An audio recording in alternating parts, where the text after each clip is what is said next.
दिखाई दिया से पहले सब बढ़िया था। पाकिस्तान बांग्लादेश से भी अपने पास बेरोजगारी ज्यादा है। इस भारतीय जनता पार्टी से कोई देश की जनता का, कोई बिजनेस का, किसी भी तरह का भविष्य नहीं है। तो इसमें यह सबूत मिल रहा है कि 2024 में Rahul Gandhi will become the prime minister of India. आपको भी एक शौक लगता होगा कि नरेंद्र मोदी आए मेरे सामने और मैं कुछ सवाल करूं। अरे हम तो बहुत स्वतंत्र छोटे मोटे पत्रकार, क्यों नहीं आप उसको क्यों नहीं बोलते हैं, इनवाइट करिए, मन की बात कर देते हैं ना एक बार में। वही तो सबसे बड़ी खराबी है। मन की बात हो गई, खराबी समझ है, लिया। देश के लिए सबसे बड़ी खराबी है। अगर सबका साथ सबका विकास अगर देश के प्रधानमंत्री बोलते तो ये इस देश के अंदर जो नफरत का वातावरण क्यों उत्पन्न करते, जो वेस्लर के महिलाओं को क्यों इतना बड़ा अन्याय करते, जो ब्रजभूषण सेक्सुअल हरासमेंट में जो वेस्लर के महिलाओं से इस तरह का व्यवहार करा, तो उस महिलाओं को आज तक न्याय नहीं मिला। अगर किसान के बारे में सोचे, आज अगर किसान दूसरी बार रोड पे बैठा हुआ है, पहले तो गाजीपुर बॉर्डर में बता, टिकरी में मटा, और आज शंभू बॉर्डर पे बैठा है, तो किसान उनकी मांगे मांग रहा है। कहाँ से आए आप? हम नई दिल्ली से आए। नई दिल्ली से। क्या कर रहे हैं by profession? Professional, we are the politician. अच्छा, कमेटी के मेंबर है आप? यस, हम भारत जोड़ो यात्रा में राहुल गांधी के साथ चले 4480 किलोमीटर, कंप्लीटली सक्सेसफुल रही। इस देश के जनता ने राहुल गांधी का अभिनंदन और स्वागत किया, ये हमको बहुत खुशी की बात है। आज राहुल गांधी का इमेज देश के प्रधानमंत्री के सामने बिल्कुल टॉप लेवल पे है।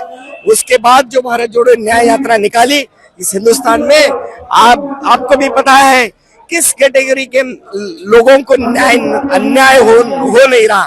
आज देखो सामने दुकान है, जीएसटी वसूल कर रहा है, जीएसटी वसूल हो रही है।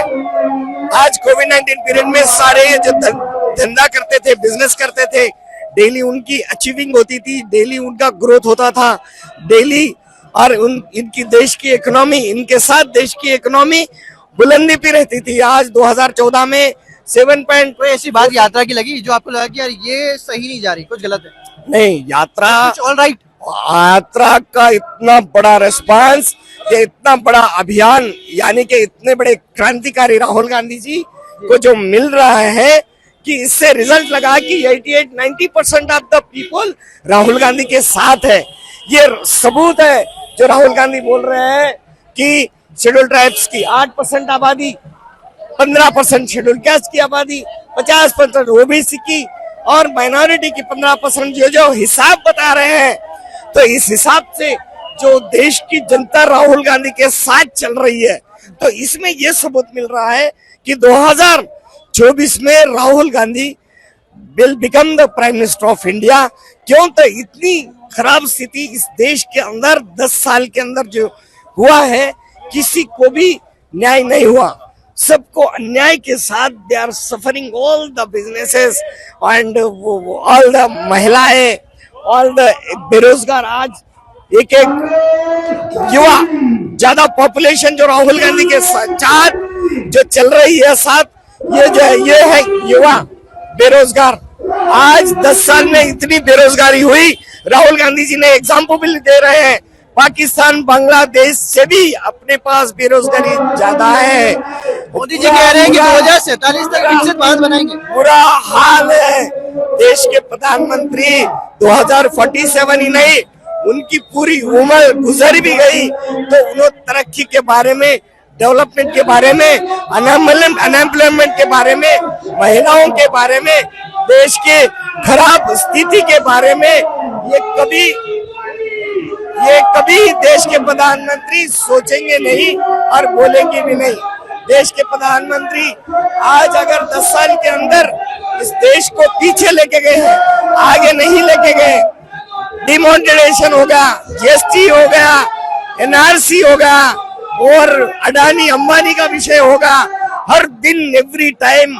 आज मेहुल चौकसी, नीरव मोदी। क्या लगता है कि जो कांग्रेस है, बीजेपी के जो इतना बड़ा संगठन है, इतनी उनके पास साधन है, मुकाबला कर पाएगी? सर 1984 में बीच में से जा रहे हो? 1984 में Rajiv Gandhi became the prime minister of India, so we got 410 seats.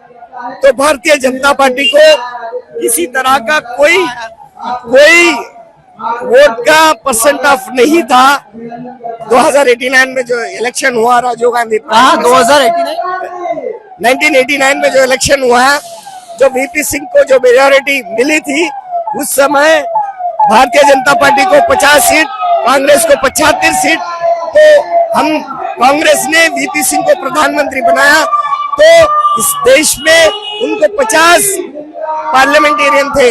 अगर 82 के ऊपर 1982 में देखिए, 1980 में देखिए, इमरजेंसी के समय देखिए, और 1980 में देखिए, भारतीय जनता पार्टी का कोई किसी भी पार्लियामेंटेरियन, चलिए इस बार क्या लगता है? एक्सेप्ट अद्वानी और अटल बिहारी वाजपेयी, दो लोग पार्लियामेंट में बैठे रहते थे।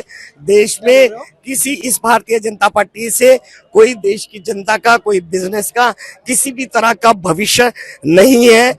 ये देश की जनता को पता लगा है। ये 10 साल के अंदर अगर एक दुकानदार को पूछिए कितना पैसा आप अचीव करें, कितना पैसा बैंक में जमा करें, आप इस 10 साल से पहले आप कितना कमाते थे, कितना सुखी रहते थे, you have got any tension before 2014 से पहले आपको इस तरह का कोई सिचुएशन आपको दिखाई दिया? 14 से पहले सब बढ़िया था। 14 से पहले देश की economy 8.4, it is not a joke. जब कोविड-19 आया है, इकोनॉमी कंप्लीटली गिरी, वो तो बात अलग है, लेकिन घरों में जो दरवाजा बंद कर कर घर के बाहर निकलने नहीं दिए देश के प्रधानमंत्री। क्यों? तो इस कोविड-19 के पीरियड में लोगों को हॉस्पिटलाइज क्या आपको भी एक शौक लगता होगा कि नरेंद्र मोदी आए मेरे सामने और मैं कुछ सवाल करूं। अरे हम तो बहुत वतन छोटे मोटे पत्रकार है, वहाँ कहाँ बचेंगे यार? फिर भी आपको बड़े इच्छा बड़े होना लोगों को माइक चाहिए। नहीं दे रहे। आपको इच्छा होगा जरूर ना। हाँ बिल्कुल है। लेकिन क्यों नहीं आप उसको क्यों नहीं बोलते हैं, इनवाइट करिए। मन की बात कर देते हैं ना एक बार में। तो वही तो सबसे बड़ी खराबी है। मन की बात हो गई, सबने खराबी सुन है, लिया। देश के लिए सबसे बड़ी खराबी है। हम नफरत फैलाने वालों के लिए बात कहना चाहेंगे, नफरत के इस दौर में मोहब्बत की आंधी लाए हैं, नए अंग्रेज आए हैं, नए गांधी बुलाएंगे।